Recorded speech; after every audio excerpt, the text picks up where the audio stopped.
Bonjour à toutes et à tous, merci d'être au rendez-vous pour ce nouveau numéro de rencontre. Les manifestations déclenchées par la mort de George Floyd, étranglé lors d'une interpellation policière aux États-Unis, se sont multipliées dans le monde entier. Qu'est-ce qui est au cœur de ce mouvement et pourquoi a-t-il pris une telle ampleur? Au lieu de chercher à le comprendre, au lieu d'apaiser la situation, les politiciens américains préfèrent, dans un premier temps, accuser les autres pays, y compris la Chine. Quelle est la position de la Chine dans cette affaire et pourquoi elle est devenue la cible des attaques américaines? Le mal sera-t-il arraché à la racine ou bien il risque d'être exploité par les politiciens pour leur propre intérêt? La mort de Floyd peut-elle marquer un véritable tournant dans la lutte mondiale contre le racisme? Aujourd'hui, nous allons en discuter avec nos deux invités. Dans la première partie de notre émission, je reçois par visioconférence M. Gong Jiong, professeur de l'Université du commerce international de l'économie. Bonjour M. Gong Jiong. Je pense qu'il est important tout d'abord de demander votre analyse sur la nature de la mort de George Floyd, parce que quand je regarde les médias occidentaux, je vois que beaucoup de commentateurs estiment qu'il s'agit tout simplement d'une affaire dans la sphère policière. Mais l'ONU dénonce le racisme structurel aux États-Unis. Donc, quelle est selon vous la nature de cette affaire? 这个绝对不是一个单独的一个独立的一个事件。美国这个近几十年的历史上面，这种我们称之为 police brutality， 就是警察的。Cette affaire n'est absolument pas un cas isolé ou un événement unique. Dans l'histoire des États-Unis ces dernières décennies, ce que nous appelons le phénomène de la brutalité policière s'est produit à de nombreuses reprises. Par exemple, en 1991, il y a eu l'affaire Rodney King, passé à tabac par des policiers à Los Angeles. Il y a eu également la mort de Michael Brown, abattu par un policier à Ferguson, dans le Missouri. L'affaire Eric Garner à New York, Eric Garner lui aussi est mort étranglé par un policier. Son cas est très similaire à celui de George Floyd. Lui aussi a été victime d'une clé d'étranglement. Comme George Floyd, avant de mourir, il a alerté maintes fois « Je ne peux pas respirer ». De nombreuses affaires similaires ont défrayé la chronique ces dernières décennies. Nous sommes confrontés là à deux problèmes majeurs. Le premier étant les profondes discriminations raciales qui existent aux États-Unis. Le deuxième est celui de la brutalité policière. Bien sûr, les discriminations raciales et les violences policières sont interconnectées. Il est donc impossible de qualifier l'affaire Floyd d'incident isolé. C'est un problème qui existe de longue date et qui n'a toujours pas été résolu. 所以这绝对不能把它看作一个单独的事件，它是一直是长期存在的，一直没有解决。 On voit que le président américain tient des propos très radicaux depuis le début. Par exemple, il a tweeté que les manifestants auraient été accueillis par les chiens les plus vicieux et les armes les plus menaçantes que j'ai jamais vues. Et il a même menacé de déployer l'armée. Et pourquoi a-t-il réagi ainsi? 我觉得一方面是他为了这个特朗普总统，他是美国历史上很少有的，我觉得是很糟糕的总统。 Des présidents comme Trump, il n'y en a quasiment jamais eu dans l'histoire des États-Unis. C'est un très mauvais président. Il n'a jamais manqué de donner son avis, de prendre position sur la question des discriminations raciales. Par exemple, il y a quelques années, il y a eu des manifestations contre les discriminations raciales aux États-Unis. Durant les manifestations, il y a eu des affrontements avec l'extrême droite, qui ont donné lieu à des incidents très violents. Trump a réagi en disant qu'il y avait des gens bien des deux côtés. Cela a beaucoup encouragé les suprémacistes blancs, les partisans des discriminations. À la racine, Trump porte en lui une part de cette pensée raciste. Et puis si Trump prononce ce genre de paroles, c'est surtout parce qu'il craint que les grandes manifestations qui se sont répandues un peu partout aux États-Unis influencent ses chances de réélection. La plupart des manifestants votent pour les démocrates. La prochaine élection présidentielle va avoir lieu le 3 novembre, dans seulement 5 mois. Trump a peur que cela réveille les électeurs, que cela influence le vote démocrate, que cela ait un impact impact sur ses chances de réélection. Et puis il s'inquiète aussi beaucoup de la réaction des classes moyennes, qui sont le principal soutien du Parti républicain. Elles pourraient considérer qu'il n'est pas capable de protéger la loi et l'ordre. Ses conseillers lui ont dit qu'il devait absolument prendre des mesures, sans quoi il risquait de perdre la confiance de ses principaux soutiens.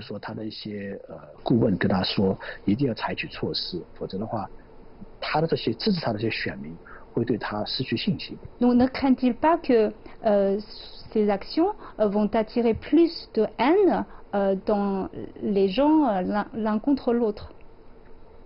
这个是肯定的。我觉得特朗普总统非常愚蠢哈，他做了些行为，事实上确实造成了美国的这个分裂。C'est certain.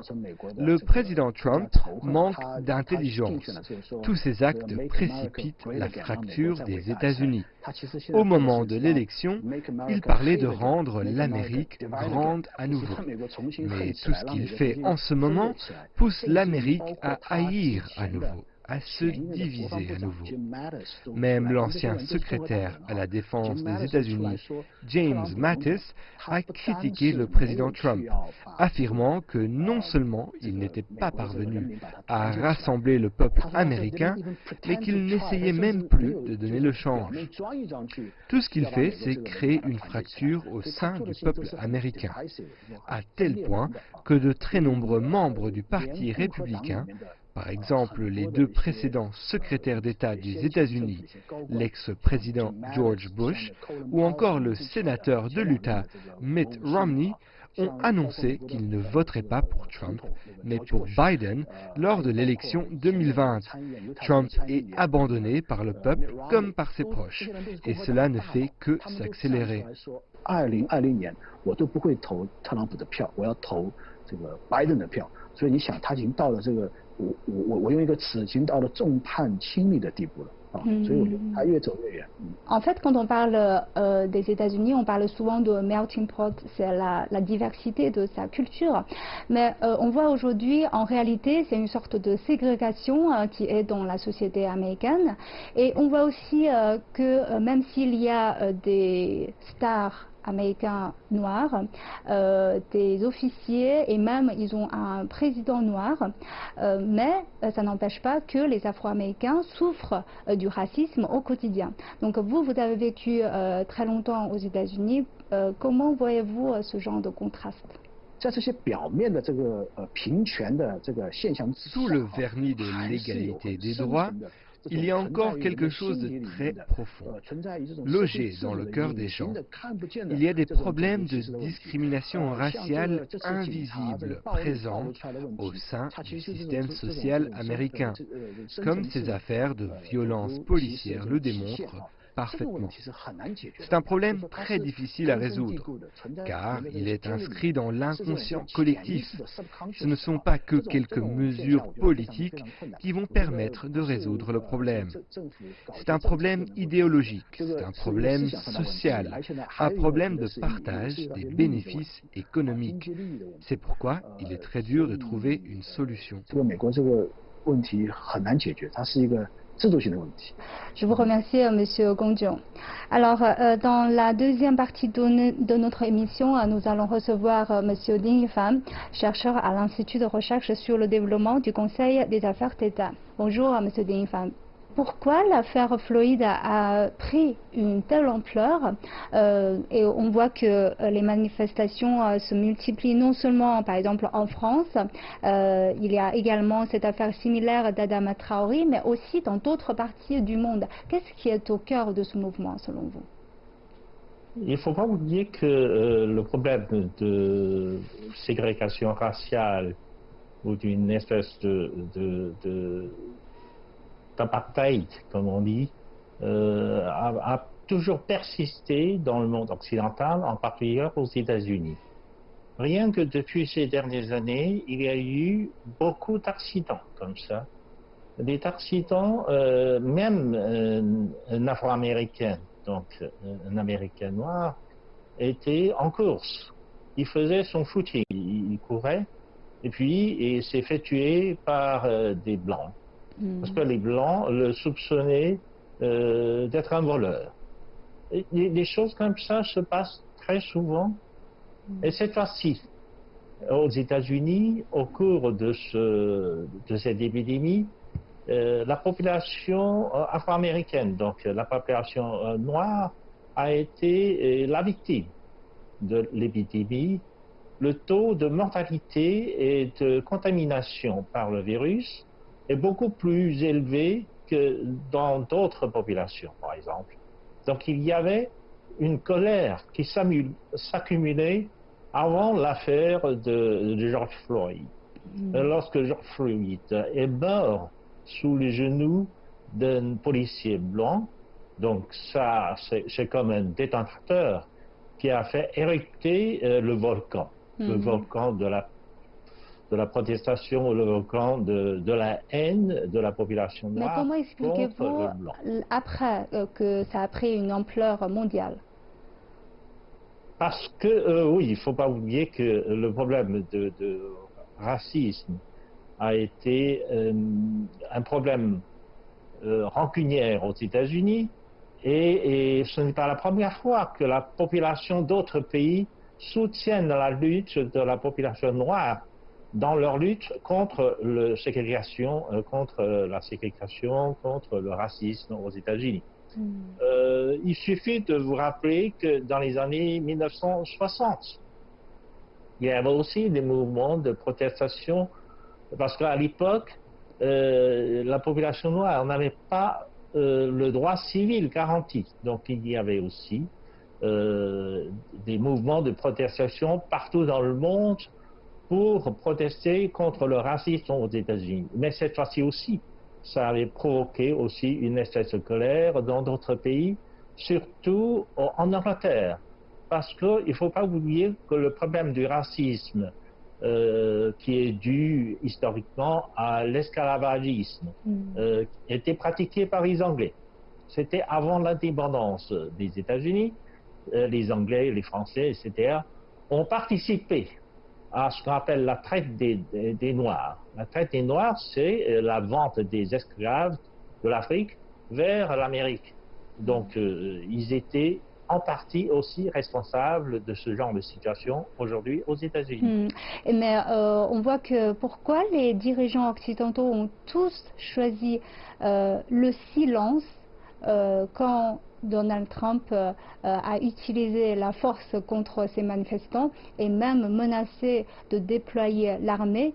Je me rappelle surtout du Premier ministre Justin Trudeau, le Premier ministre canadien, quand il était interrogé sur cette question, sur l'utilisation de la force et déploiement de l'armée, il a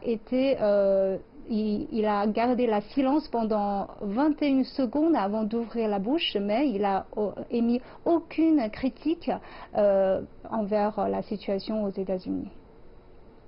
Oui, c'est vraiment une situation embarrassante. Parce que vous savez très bien que le Canada était un allié des États-Unis ou une espèce de protégé des États-Unis sur la scène internationale. Donc, dans ce genre de situation, il sera difficile pour un dirigeant canadien de critiquer ouvertement ce que fait le gouvernement américain.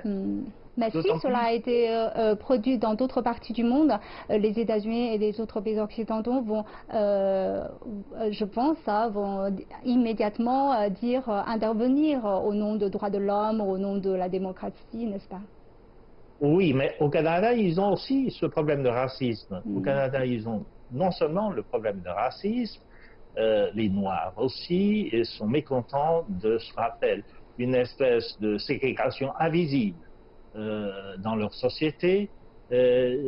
Donc une déclaration ouverte en faveur, par exemple, de ces protestations contre la mort de George Floyd pourrait susciter aussi des mouvements de protestation similaires au Canada.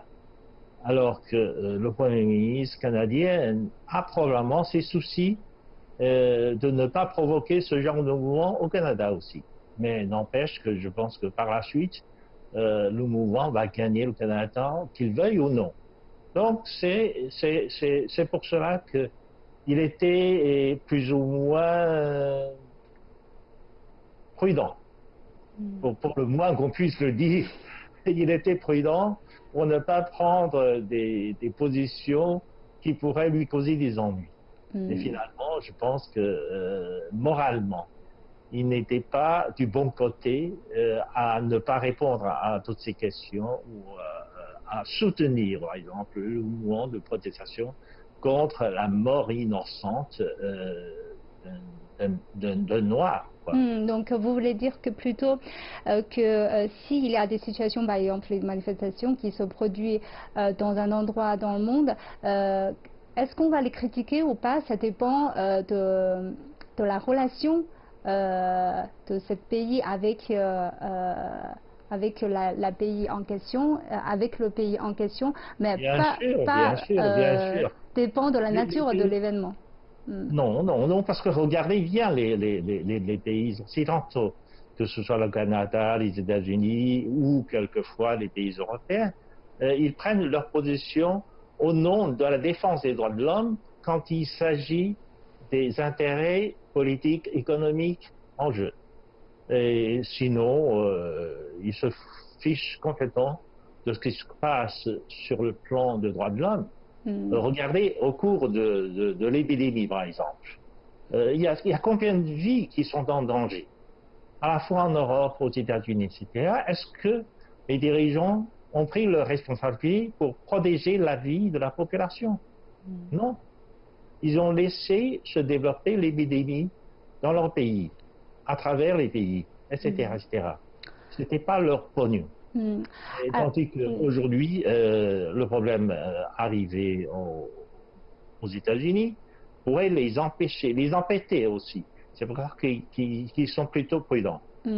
Alors revenir à cette affaire de George Floyd, on voit que très peu après l'éclatement de cette affaire, le secrétaire d'État américain Mike Pompeo a accusé plusieurs pays, y compris la Chine.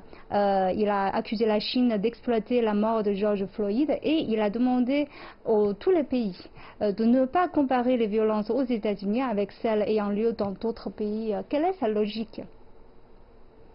Ce secrétaire d'État américain est un peu particulier parce que de tous les secrétaires d'État américains, il défendait toujours les droits de l'homme, un peu partout dans le monde, mais cette fois-ci, les questions des droits de l'homme surgissent au sein même des États-Unis. Et ça a provoqué des mouvements de protestation pratiquement dans plus de 50 villes aux États-Unis, avec quelquefois des actes de violence. Alors, à ce moment-là, au lieu d'essayer de calmer les choses, le secrétaire d'État américain essaie de détourner l'attention et de dire essayer de trouver d'autres explications derrière l'éruption de ces mouvements de protestation aux États-Unis. Eh bien, selon toutes ces accusations, les forces extérieures seraient derrière les mouvements de protestation. Donc, c'est lorsque les Américains ont financé, par exemple, des actes de violence à Hong Kong l'année dernière, lorsque les Américains ont financé le printemps arabe dans les pays arabes au Moyen-Orient, ou lorsqu'ils ont financé les révolutions de couleur en nord de l'Est à l'époque, ils avaient dit que leur propos était de défendre les droits de l'homme dans notre pays.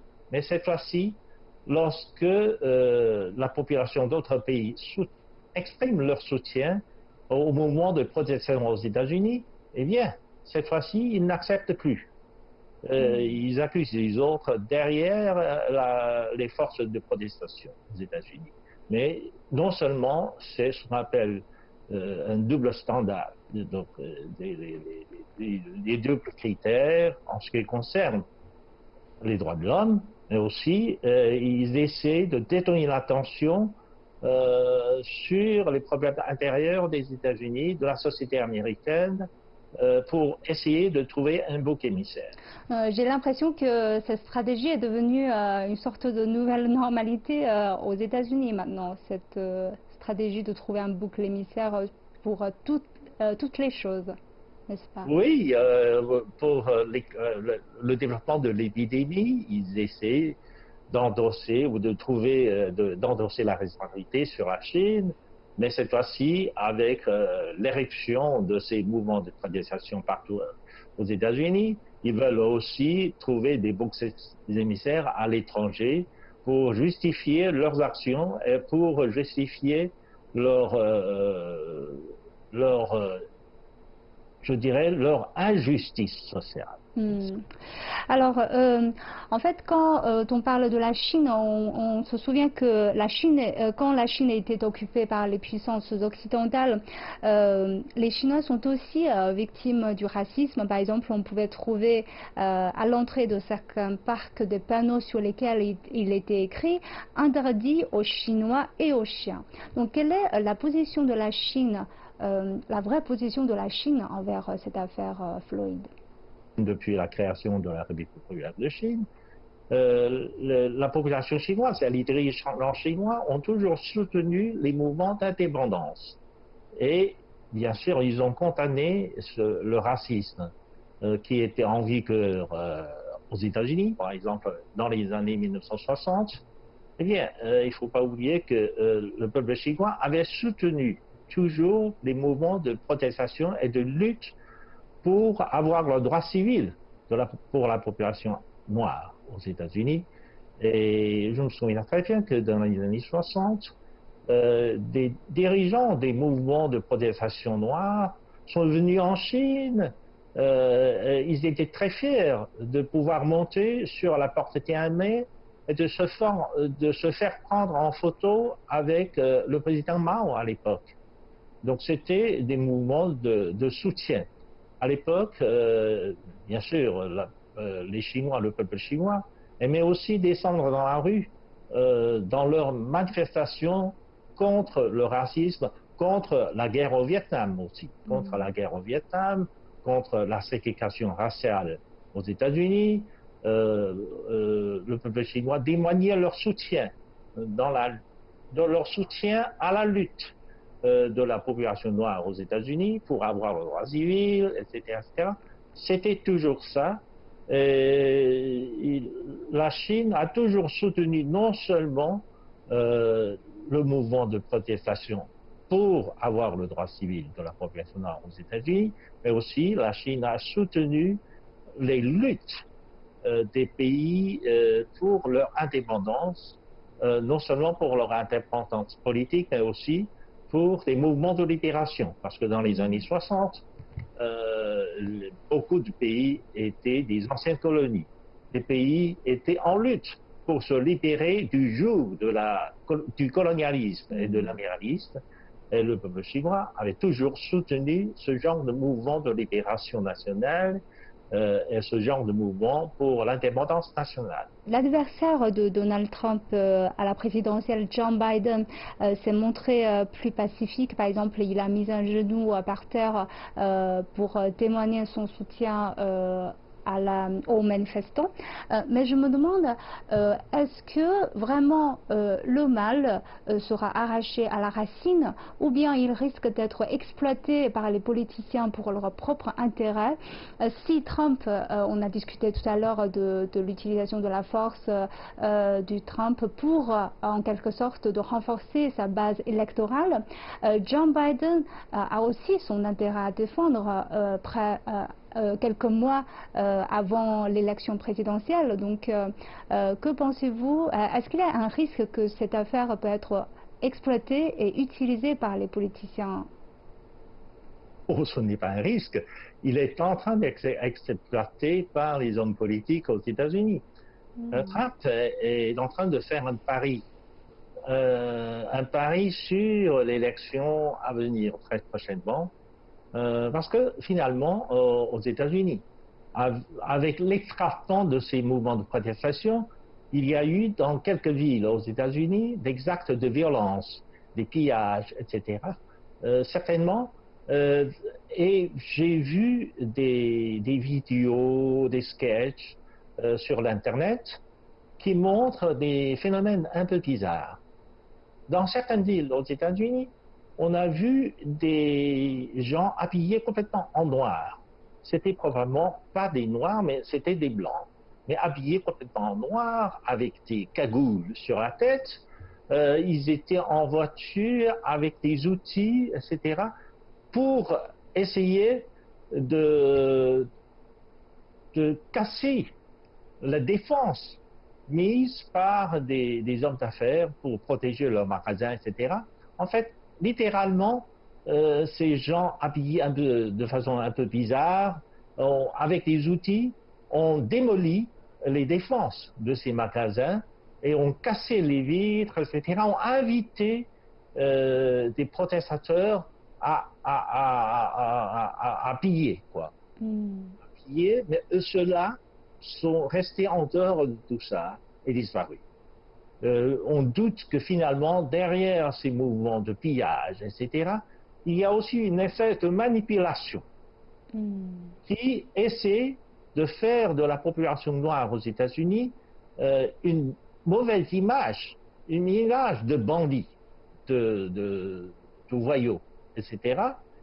Ceci pour essayer d'encourager la population blanche à voter pour Trump. Parce que Trump étant ou faisant semblant d'être très fort, d'utiliser des forces, des moyens de répression forts pour essayer de rétablir l'ordre et pour essayer de... Donc vous pensez que c'est une mise en scène, c'est une mise en scène?